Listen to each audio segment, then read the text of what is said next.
Hi everyone, स्वागत आहे तुमचं कल्याणी की कहाणी 07 या यूट्यूब चॅनलवर. Welcome back. आता एवढी तयारी करून आम्ही चाललो आहे क्रोमामध्ये. आम्हाला थोडं घरासाठी इलेक्ट्रॉनिक्सची शॉपिंग करायची आहे. तर आता तिथे जाऊन बघूया आम्ही काय काय घेतो आहे आणि कुठल्या कुठल्या गोष्टी आम्ही तिथे बघतोय ते. Stay tuned.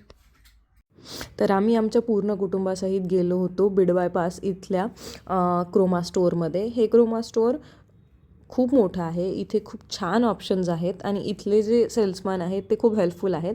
त्यांनी आम्हाला खूप हेल्प केली होती की तुमच्या घरासाठी किती लोकांसाठी कुठला आयटम घेतला पाहिजे, कुठला आयटम सुटेबल आहे, कुठला आयटम किती लोकांसाठी लागतो, ह्या सगळ्यात त्यांनी आम्हाला खूप मदत केली. आणि त्यांनी आम्हाला खूप छान असे ऑप्शन्स पण सजेस्ट केले, budget wise, in usefulness wise, आणि सगळे ॲस्पेक्ट्स त्यांनी आम्हाला समजून सांगितले. आणि तिथे आम्ही T V, fridge, washing machine आणि एअर फ्रायर ह्या सगळ्या गोष्टी बघितल्या. नंतर तुम्ही बघू शकता की स्टोअर क्लोज होण्यावर आलं होतं, पण आमची शॉपिंग तरीही चालूच होती. आणि आमची बिलिंग होईपर्यंत स्टोअर कम्प्लिटली बंद होण्यावर आलं होतं. फक्त आमच्या घरचे आम्हीच फक्त त्या स्टोअरमध्ये होतो, कारण आमचं बिलिंग व्हायचं बाकी होतं. हे सगळं बिलिंग संपवून आम्ही गेलो इथे जवळच असलेल्या हॉटेल मराठा येथे. हॉटेल मराठा हे खूप सुंदर हॉटेल आहे. एंटर केल्यावर तुम्हाला ते दिसेलच. इथे तुम्ही बघू शकता की इथे सुंदर अशी शिवाजी महाराजांची मूर्ती इथे आहे. इथे आम्ही व्हेज नॉनव्हेज असे दोन्ही ऑप्शन्स खाल्ले आणि इथलं जेवण खूप छान होतं. मला ते खूप आवडलं.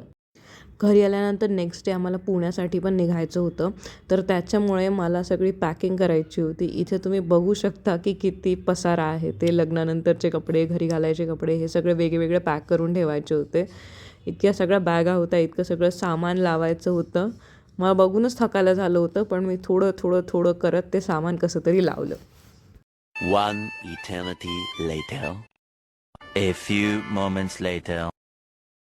इथे तुम्ही बघू शकता की मी फायनली सगळं सामान माझं पॅक केलं होतं आणि आता फक्त क्षितिजची पॅकिंग बाकी होती. आणि क्षितिज या पॅकिंगच्या मधात गेम खेळत बसला होता आणि त्याची तब्येत पण थोडी खराब होती. तर आम्ही दोघांनी मिळून मग ही पॅकिंग कंप्लीट केली. माझी पॅकिंग ऑलमोस्ट झालेली होती. मी सगळं सामान जागेवर लावून ठेवलं होतं आणि बाकी सगळं भरून ठेवलं होतं की उद्या हे सगळं सामान व्यवस्थित पॅक करून निघायचं आहे. आणि नेक्स्ट डे आम्ही निघालो होतो पुण्यासाठी. आणि तुम्ही मागे बघू शकता गाडी गच्च सामानाने भरलेली होती. आणि आम्ही निघालो तेव्हा ऊन पण खूप कडक होतं आणि वातावरण पण अगदी गरम होतं. उन्हाचे चटके लागत होते, इतकं ऊन होतं आणि ते पण हिवाळ्यात. तुम्ही ते बघू शकता. असे ते गाडी चालवता गाणे लावतोय. त्याचं असं म्हणणं आहे की आमच्या दोघांची गाण्याची चॉईस खूप डिफरंट आहे आणि त्याची जास्त चांगली आहे, तर म्हणून त्याचे गाणे जास्त चांगले असतात. आणि इथे आम्ही पुढे गेल्यावर खूप सुंदर असा सनसेट बघितला. आम्ही नगरच्या पुढे हा जो ब्रिज आहे तिथे गेल्यावर नेहमीच खूप सुंदर असे सनसेट बघितलेले आहेत. आणि इतकं सुंदर वाटतं हे सनसेट बघून की मन एकदम प्रसन्न होऊन जातं. तुम्ही जो समोर ऑरेंज कलरचा गोळा बघतोय तो सूर्य आहे आणि तो खूप सुंदर असा दिसत होता. मला कॅमेऱ्यामध्ये ते कॅप्चर नाही करता आलं, बट तो सनसेट पाहण्यासाठी खूपच सुंदर होता.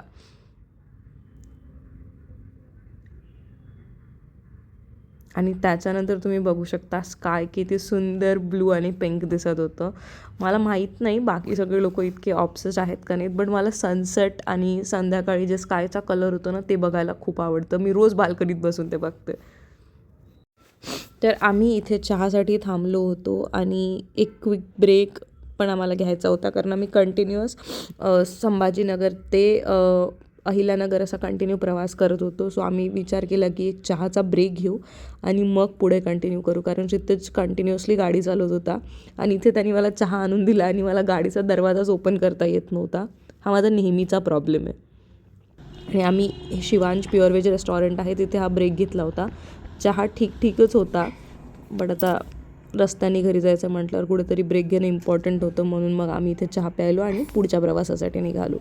इथे तुम्ही बघू शकता आम्ही ट्रॅफिक जॅममध्ये फसलो होतो. आणि ट्रॅफिक जॅम पण छोटा मोठा नाही, आम्हाला इथे कमीत कमी आमची 30 ते 40 मिनटं गेली. कंटिन्यू गाड्यांची लाईन लागली होती. कुठेतरी समोर ॲक्सिडेंट झाला होता ज्याच्यामुळे हे ट्रॅफिक जॅम झालं होतं. बट हे 30-40 मिनटं खूप भयंकर होते, कारण सगळेजण कंटिन्युअसली हॉर्न्स वाजवत होते पुढे जाण्यासाठी. आणि फायनली आम्ही पुण्यात पोहोचलो आणि कुठेतरी ट्रॅफिक कमी झालं. आम्हाला इथून पण घरी पोहोचायला आणखीन 20-25 मिनटं गेले, बट ते रिलीफ होतं की आम्ही शेवटी घराजवळ पोहोचलो आहे, त्याच्यामुळे आम्हाला एवढं काही वाटलं नाही. आणि हळूहळू करत आम्ही मग आमचं घर जवळ केलं. फायनली 6 ते 7 तासाच्या प्रवासानंतर आम्ही घरी पोहोचलो आहे.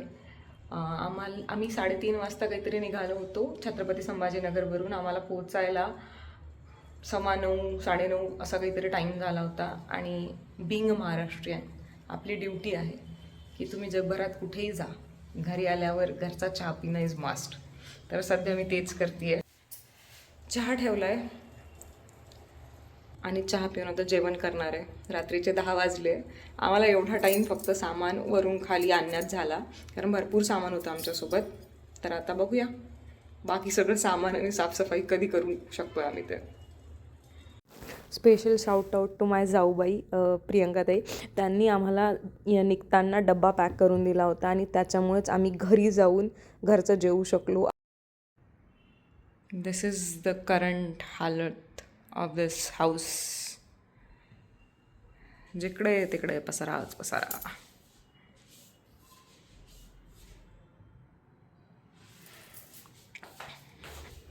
आजच मी घर साफ केलं होतं, बट त्यात फ्रीजची डिलिव्हरी आली, त्याच्यामुळे 1 मिनिट. हा आमचा पसारा. बॅग्स ही बॅग्स, कारण घरात फर्निचर नाही आहे. ते येईल त्याच्यानंतर हे सगळं सामान लावण्यात येईल. किचन थोडं बेटर पोझिशनमध्ये आहे, बट तरी पसारा आहेच. घरी आल्यानंतर असं लक्षात आलं की घरातलं किराणाचं सामान सगळंच संपलं होतं आणि आम्हाला फर्निचर पण बघायला जायचं होतं, म्हणून आम्ही दोन्ही कामं सोबत करायसाठी बाहेर निघालो होतो. आम्ही गेलो होतो डीमार्टमध्ये आणि तिथे इतकी प्रचंड गर्दी होती की आम्हाला पार्किंगला पण पहिली तर जागा मिळाली नाही. आम्ही दुसरीकडे जाऊन गाडी लावली आणि मग तिकडून गाडी घेऊन येऊन हे सगळं सामान आम्ही गाडीत भरलं आणि पुढे आम्ही फर्निचरच्या शॉपिंगसाठी निघालो. इथे तुम्ही बघू शकता आम्ही एका फर्निचरच्या दुकानात आलो होतो, जिथे आम्ही फर्निचरचे ऑप्शन्स बघत होतो. बेड, टेबल, सोफा, कबर्ड्स, हे सगळे ऑप्शन्स आम्ही बघत होतो. आणि इथे तुम्ही बाकी सगळ्या गोष्टी पण बघू शकता की त्यांच्याकडे सगळ्याच गोष्टी अवेलेबल होत्या, मॅट्रेसेसपासून टेबल, चेअर्स, ऑफिस चेअर्स, ह्या सगळ्या. आणि आम्ही आमची शॉपिंग कंप्लीट केली आणि घरी निघालो. असेच व्हिडिओ बघत राहण्यासाठी माझ्या चॅनलला लाईक करा, शेअर करा आणि सबस्क्राईब करा. तुम्हाला जर हा व्हिडिओ आवडला असेल तर ह्या व्हिडिओला लाईक पण करा आणि असेच व्हिडिओ पाहत राहा. थँक्यू.